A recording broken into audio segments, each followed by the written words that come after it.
रोजचीच भनभन तुझी बंद कर ग पारू 31 डिसेंबरला सोडीन मी दारू रोजचीच भनभन तुझी बंद कर ग पारू 31 डिसेंबरला सोडीन मी दारू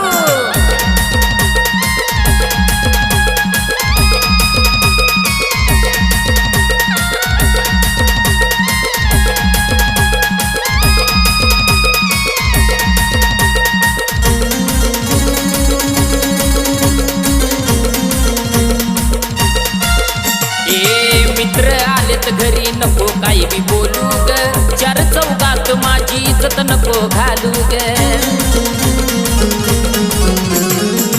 मित्र आलेत घरी नको काही बी बोलू